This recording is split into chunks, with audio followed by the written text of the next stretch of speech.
Recently, I got to listen to two high-end systems, both over $1 million Canadian. It is like winning the audiophile lottery. So today's video will be divided into three parts. The Rockport system, the Vanguard system, and finally, I will talk about Angie's point of view as to why the preamp is the most important component in the system. This is with 40 years of experience. Many of you probably know about Angie as the owner of the store American Sound of Canada. However, for distribution, go check out Audio Pathways Inc. I will have the link in the description. So, in the comments, let me know what you think is the most important component. Is it the preamp for you? For me, it is the power amp, and I've made a video on it already. In my lifetime, I have never heard a system like this. I felt like I was a frog in a whale. I thought that I heard many, many good systems. Nothing, nothing compares to this. Not even close. When people say, oh, it sounds live, I feel the singer in the room, I tell you, man, blah, blah, blah. Compared to this, not even close, man. Yes, you are looking at a $1 million system. So Angie, maybe you can tell me about the subwoofer first. This is what caught my attention right away when we walked in. Okay, in the center you've got what's called the space horns. The two on the top are the single driver 12-inch. Mm-hmm. The ones below that are called the twin space horns, and each of them has two 12-inch, all of course horn-loaded woofers. There's going to be another two going to sit on top of the small ones soon. But so those are the new Avantgarde space horns. Okay, so let's move on to the speakers. And that's the Trio G3, which is the newest version of the Trios. They're very unique in a lot of ways from the previous generation. One of the biggest things that they've done, well, they've done a lot of things. The tweeter now is on a rail that you can, on that rail, bring it forward or back. So you're time aligning the tweeter depending on the toe-in of the speaker and the listening chair that you sit in. Okay, so that's the rail, okay. The tower has been greatly increased because it houses a lot of things. It houses the crossover, and it also houses what's called the iTron amplifier. The iTron is a proprietary amplifier designed by Avantgarde to drive just the horns.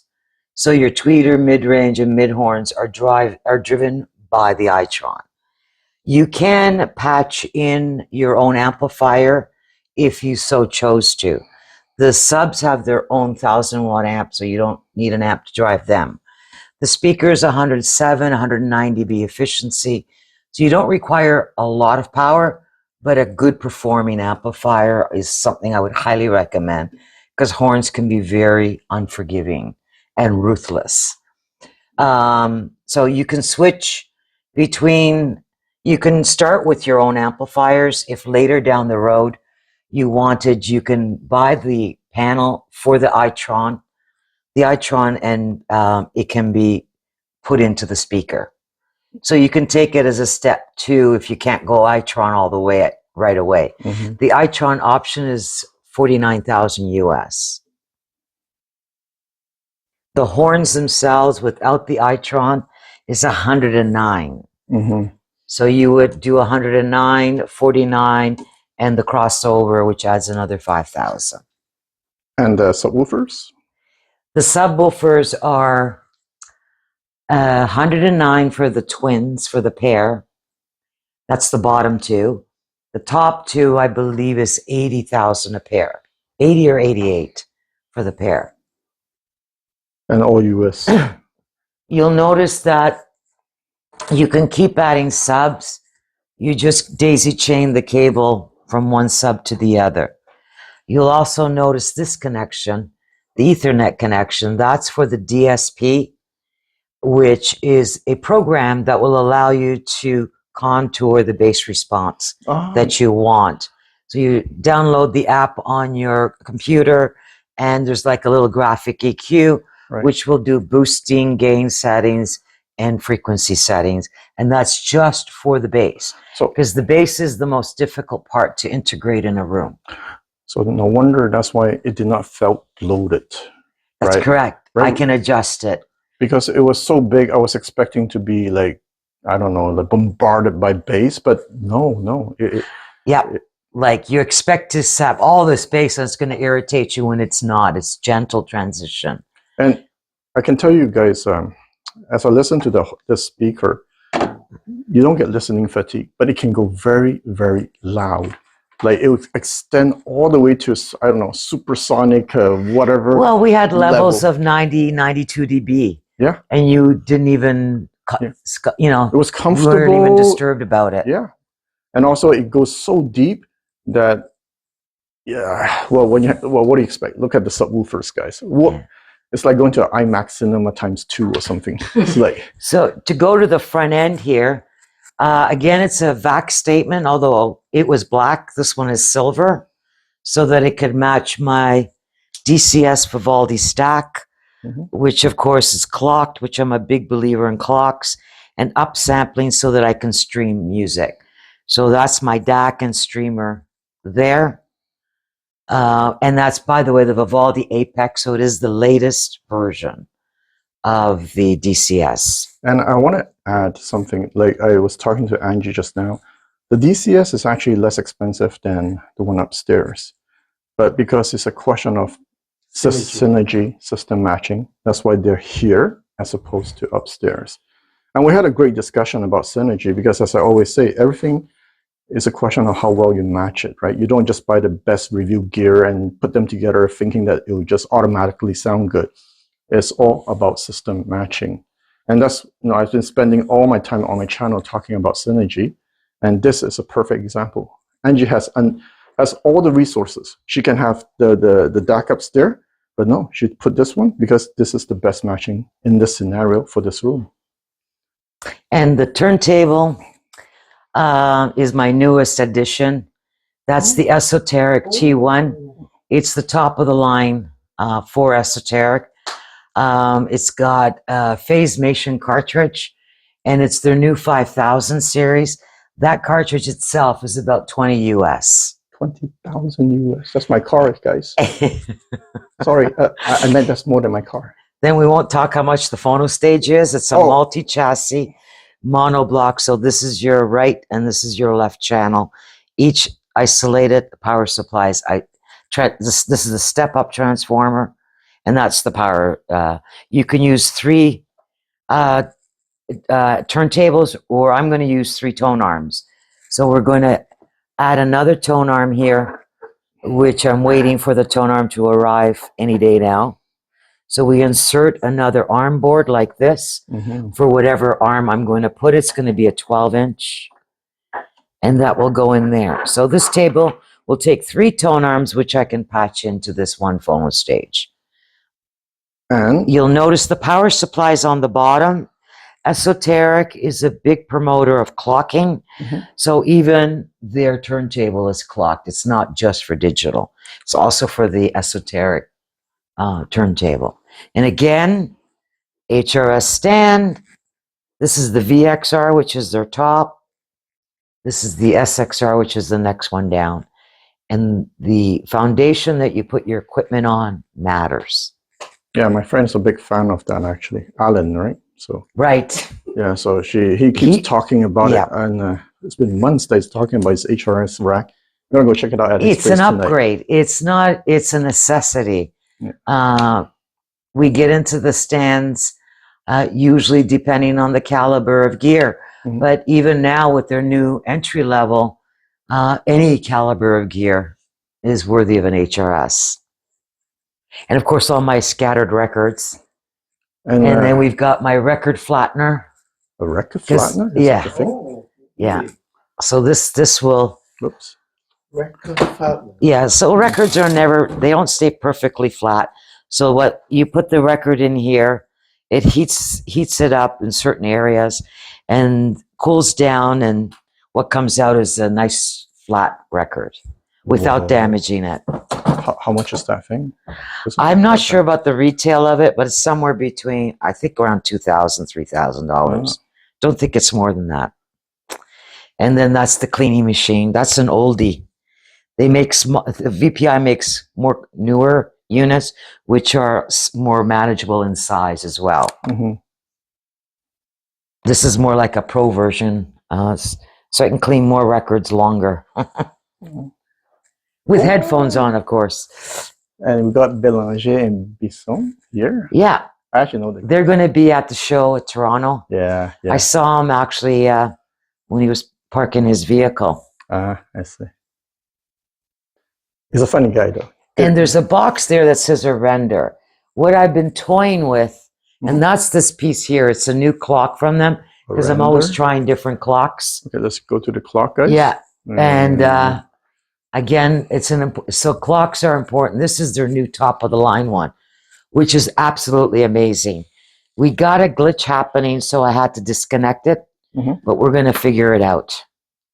A render is... This is, I think, 30,000 US for a clock. Oh. Yeah. They have one below this. This is, I think, the 20. Then they have one called the 10. But what's unique about this, it works, one of the few, that if a person has a DCS DAC, but might have a render streamer, this will clock both, and they're clocked differently. So the 20 will clock each of them. Oh, I see. So that's the room. All right. And just for fun, we're going to walk around. I'm going to show you the home theater room. And this, of course, like parking on the side, a few priceless items, right? Not sure it's priceless. Well, it's a VAC, right? Look at the thing. And this is a... That's unique, because VAC used to make 300B amplifiers. So this is the 70. They made one called the 30. 300B tubes. First time I saw it. That's right. Yeah. That's right. Very rare. That's correct. So this was the last run of the 70 that I just kept for myself. I also had the 30, but I kept this one because of my watts thing again. Okay. I'll show you the other 300B I have is the airtight, but this they don't make anymore. That's just for me to keep for memory's sake. I've been a VAC dealer for a long time, so. The only place in the world where you can see a VAC like this. I don't know about the world, but all right, in Canada. North America. In Canada, yeah. All right, so let's keep going. Guys, let me show you the bar instead. Oh, yeah. My wines. Are you into drinking? I love red wine. I'm Italian, of course. Oh, okay. You guys, you should see his pizza oven. I think I filmed it. I'm going to show it after, the pizza oven. All right, I think that's about it then. So I am going to finish this video with one question for Angie. One. All right. A long time ago, you mentioned the preamp is the most important thing always in the system. That's correct. Why? For me, it's the power amp. It's because of the kind of listener that I am. Okay.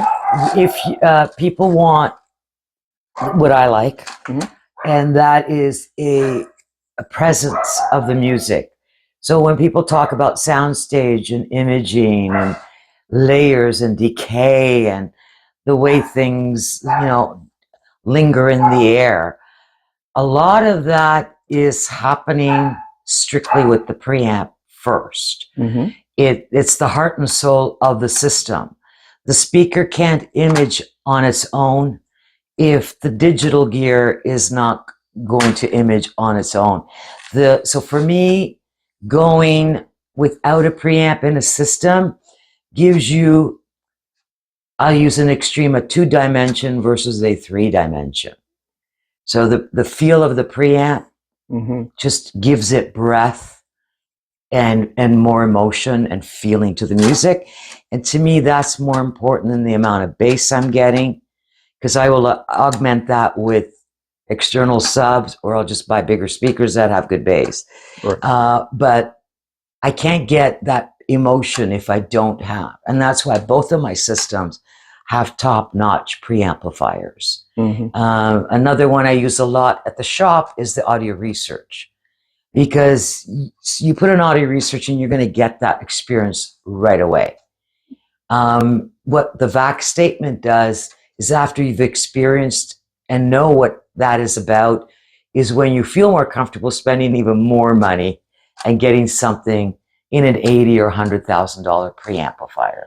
Mm-hmm.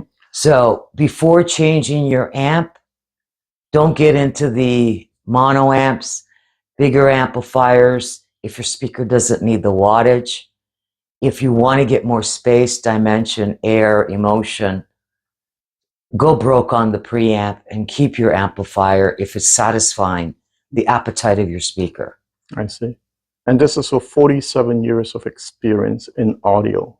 This is It's been the same song all those years, the same strength, the same belief, always has been consistent with the preamp.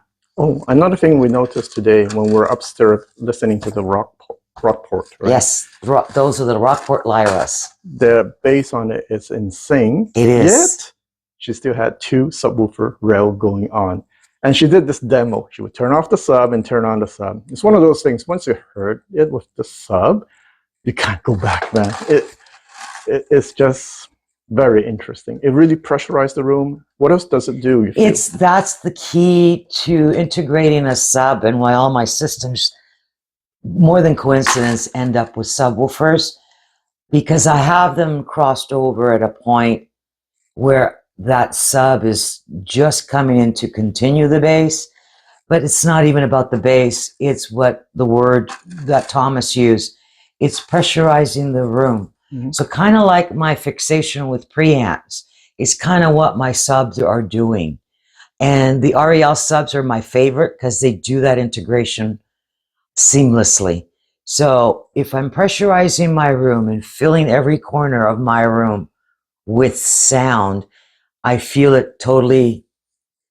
I just feel it. I'm not listening anymore. I've gone beyond listening. So with the preamp and my subs, I've got that touchy-feely kind of sound. That is, for me, what I look for. And one thing we learned today is that when we listen to the bighorn speaker, especially the bighorn, I'm not listening to music. I am experiencing music. Yeah, seriously, it's gone past your ears. It is, yeah. It is an experience that I've never had in my life. And I've listened to hundreds of systems, many of them ultra high end. Nothing. I mean, nothing close compared to this. There's no dynamic restraint on these speakers. It's not fatiguing. It's detailed enough, but not analytic. Very musical. And what else can you say about today's? Mr. Cantor is here on my right-hand side. Yeah, we had a few guys following me today to drop by, and all of us were floored, man. So. Well, this was a surprise I sprung on you. Yes. This is not what you were expecting. Yes. Thank you, Angie. Thank you very much. I wish you can all come listen to this. It's really an experience of a lifetime. Now, if you've ever been to an audio show, you have already listened to $1 million systems. The difference between what I heard that day at Angie's place and at an audio show is the system at Angie's place is properly set up. The system was so balanced. You have all the resolution and detail you can ask for, and more, yet there's not a hint of brightness, zero harshness. Hyper detail, but at the same time, not analytical. It's like a system with 2 contradictory force. The dynamics from the system, it can knock you out. Yet, as I was listening to it, it was both gentle and strong. The music man can play loud, and yet I can have a conversation with Angie at normal talking volume. There's a saying, you cannot have everything in a system. I think you might change your mind after listening to this system. What we have in this room are the top-of-the-line Rockport Lyras, which are extraordinary dynamic speakers. The cabinet enclosures, no one can outdo what they've done. They've done the most extreme you can do in a cabinet enclosure. They use beryllium tweeter, proprietary drivers. I've paired them up, although it is not needed, with the REL subwoofers. Those are the reference 32s. There's just a coherency and a marriage that works really well. Most of my systems will always have subs in it even though they're dialed down quite low, because it's not about the bass, it's about pressurizing my room. So every inch has music in my room. It's powered up with a Boulder 2160. It's all wired up with transparent, and it's all Opus. So it's their premium cable. How much is this Boulder? I don't remember I think I would have to get back to you on the pricing. I can't remember prices anymore. But I believe it's 65 US, but I would have to double check. 65,000, guys, not 65 bucks, okay? The speakers are 190 US again. Flanked on each side of the Boulder, we have the Audio Research 750 SE monoblocks, which occasionally I will switch over. So I make a date with them and turn them on and have a whole session until 4 in the morning. So what's the difference in sound? Like the tube, is it more The presentation and the tone is a little bit different, although the soundstage and imaging, the dynamics, because I'm one that loves watts when it comes to a dynamic speaker. I love to have that extra reserve because in truth is I am a loud listener. So the volume levels are used. I'm even warned by my iWatch at decibels of 92 dB and higher. So the extra reserve and power allows me to reach those volumes effortlessly. So let's talk. Sorry, go ahead. The option on the Lyras that I got, because there is one option that not too many people are aware of, you can bi-amplify them. Not by wire, which you don't do. Bi-amplifying, which means I'm bringing in another 2160. And I'm going to run 2 separate amps to drive the tweeter mids and the bass. So that will give us a more spacious, open, even more, add to the effortlessness of the sound. So that's my next step in this setup. I don't know, guys, man. I listened to it and it is effortless. I cannot imagine it being more effortless than this. Well, when we're done, we'll have you back over and you tell me.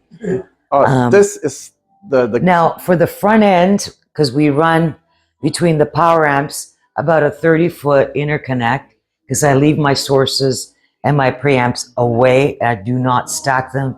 I forbid them to go in the middle other than power amplifiers. So my sources are the Yuki turntable with their arm and the analog relax cartridge. And the phono stage I'm using is the Phase-Mation phono stage. Oh, let me just go to the Phase-Mation. How much is that? This phono stage is approximately 20,000. Again, US. The table's about 50 US. I see. Then the other thing we have, which is an important thing that I believe in, is the HRS component racks. You'll see all my systems have HRS stands and HRS platforms. It just maximizes the equipment that the platform that they're sitting on. The preamplifier is the VAC statement, of which I have 2 of them. Second system has one in silver. This one's in black. So it's the power supply and the main chassis here. Guys, this thing is over $100,000. This is the streamer server from Wadax. This is the DAC and the outboard power supply with their dedicated digital cable, which you'll see in the back. It's the gold colored cable. That's their proprietary digital cable. Look at the size of that cable, man. And the question is, how much is this? I don't add it up because I don't want to scare myself, but you're into shy of $1 million. And that probably wouldn't include the cables I'm using. So, but this, I'm not, this. The streamer and the DAC, I think now it's over 300. I don't know the exact figure right now. Yes, that's in US. Not in US. Peso, yeah, it's US. Not in yen. This is US dollars. The VAC statement is about 80 US. It's about 110 Canadian. Oh, I see. Yeah. So you saved some money there already. I don't know, man. You know how many bags of instant noodles I have to eat to save up for this, guys? I think my lifetime of instant noodles. This is fantastic. All right, Angie, tell me about this antique here. Sure, this just is going to sit in my hallway for a very long time. It's vintage gear by Mcintosh. The older Mcintosh gear is something I was never able to sell as a retail, but own as a customer. The vintage gear is what I hang on to, and these are the few pieces that you see installed in this cabinet. The power amplifier is out of the box right now. It's sitting on the floor. Thomas can take a view of it. Here we have also, for some people who would know, it's an Empire Troubadour. It's the 298, so it goes way back, and I have a few other newer models, which are still about 40, 50 years old. So this is like 40, 50 years old? This is easily 50 to 60 years old. One of the very early Empire tables. Wow. And this is the famous C22, right? Correct. That's original, not reissued. Guys, in mint condition. I don't think you can find another one on this planet mint condition like They this. actually slide in on the rail, but I have them out so you can see the faces better. Right. And then we have this. Yeah, this is an Apex reel-to-reel. It's I mean, this goes, it's probably older than me. But this goes way back. I have a couple of reel-to-reels that I keep. I also have a Revox that I have around the corner there. Actually, I have two Revox machines. But I don't use the reel-to-reels very often, even with the Revox. It's mostly streaming, because I've got good streamers and DACs, or analog, because I got a lot of records. All right, let's take a And look. these are just some of my, this table I had rebuilt. This is an original, which I had a friend of mine, let me take that out of the way. I had a friend of mine rebuild the plinth for it. The chassis is even an old Pickering cartridge we put on it. Actually, he did that for me as a present. But that's an original Thorns table. How old is this? This would be 60 plus years. I wonder what kind of price these They do make them. You can buy them new. They do reissues of them. But this is an authentic original. Yeah, I wonder how. This is when I used to sell Thorns. They made a Jubilee to celebrate their Jubilee anniversary. And this I own from day one. Mint condition. Yeah. This is my record preview. So I put headphones on and preview the records before I play them. I see. Let me just take a look at the power amp. Oh, looks like one of those 240. Oops. It's a 240, yeah. 240? Oops. Yeah, let me just see if I can turn it over. Oh, that's okay. I have one before too myself. There you go. Wow. 240, guys. And of course, mint condition. Yeah, no scratches or anything on it. Oops, no scratches. I don't see any rust. Man. And this is just sitting in a corner in our house. And some people will kill for this. All right. I've got some old Telefunkens and... So these are like radios from what, 60, 70 years ago? Yeah. And you've been collecting them for all this time? Oh, yeah. Well, I've been doing this for 46 years, so... I mean, these are like... So when I was in Queen Street, you have a lot of mixed European cultures. So Grundig, Telefunken, Nordmende, those were names that you saw a lot on a lot of these older radios. Let's see.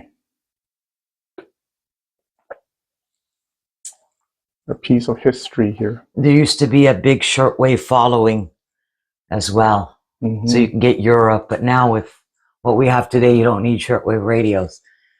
All right, and then we have this famous Mcintosh. Yeah, that's the MR78 sitting here collecting dust. Yeah. But what is special of it? The tone of it, the selectivity of it is quite good. And it's quite well known in the, I would say, my age category and tuners. It's a legacy statement from Mcintosh. Wow. There's also the next one up, which they turned into, it's a true analog.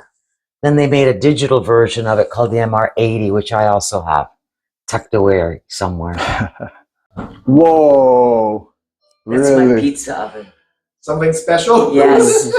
Look at the pizza oven, I think. Yeah. My goodness. Yeah. The pizza coming from it must be delicious.